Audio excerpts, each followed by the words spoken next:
Good day and welcome to the Leading with Nice Daily. My name is Matthew Ewell, and this week we are going to be looking at empathy and trust, and specifically how it is playing out now and how it will play out into the future. And for those of you who are listening to this, not in the week I recorded it, we are talking about and we are living through the COVID-19 crisis. So this past week or two, we've been speaking to my team and myself, have been speaking to a bunch of really smart people about how they see what's happening today playing out into the future and how employees and leaders will react to the current situation and how that will impact us. Because no one is in a work sense of normal like they were in November, December. Some of us are working at home. Some of us are laid off. Some of us are working even more because we're essential services and we're required to work longer shifts, more hours in potentially hazardous conditions.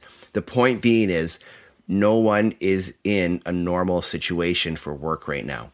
Now, especially those who are working at home, the one criticism I've heard from leaders about people who want to work at home or work remotely is that, if I can't see them, I don't know they're working, and I think they're going to goof off or not pay attention or not do their work.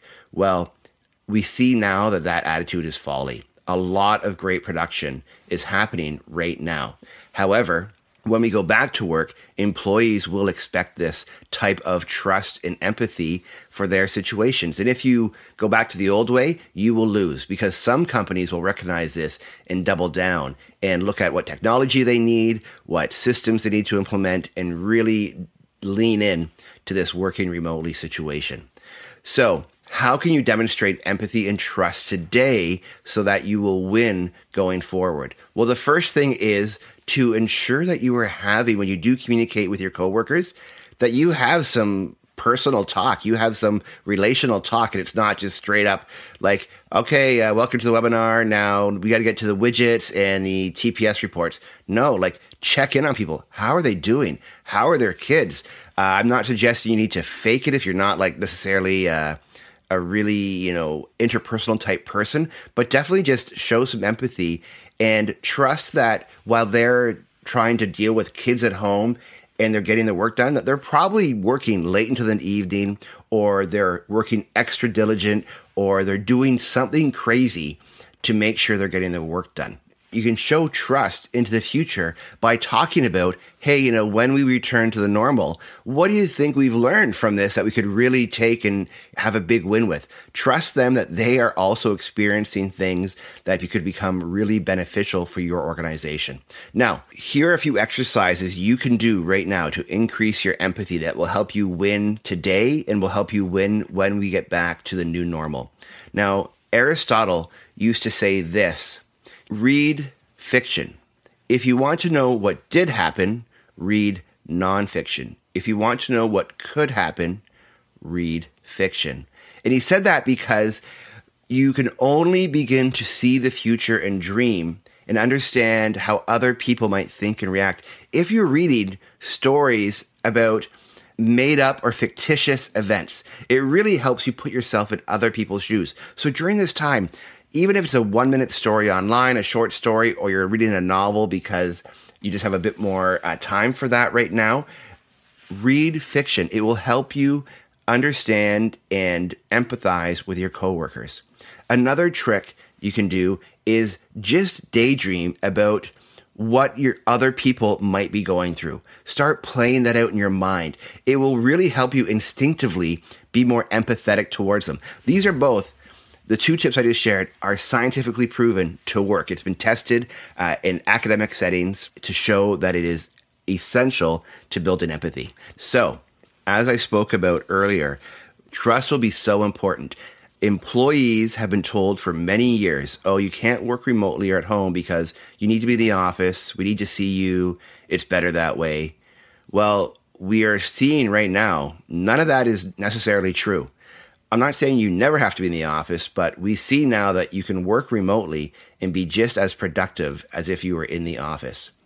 So to build that trust, how are you going to both start trusting your employees and have them trust you? So a few things you can do is set up little micro objectives during this time. I know you probably are thinking about big things and you're overwhelmed. Set up micro objectives that you can all win at, and then intentionally celebrate meeting those objectives. If you don't have trust, or if it's not a high level of capacity for that in your office, this is integral. We also did a webinar a couple of days ago on our website on this exact topic. If you missed it, definitely check out leadingwithnice.com. Sign up for the email newsletter where we share leadership and team building tips, and you will get access to the replay. It's really dense with some great information on how to build empathy and trust for now into the future. And I want to talk to you today about why this is so important during this time to build empathy and trust into the future. People will be coming back to the new normal, whenever that might be, and they will be emotionally less resilient. They will be a bit more skeptical. We've been told to keep distance from each other.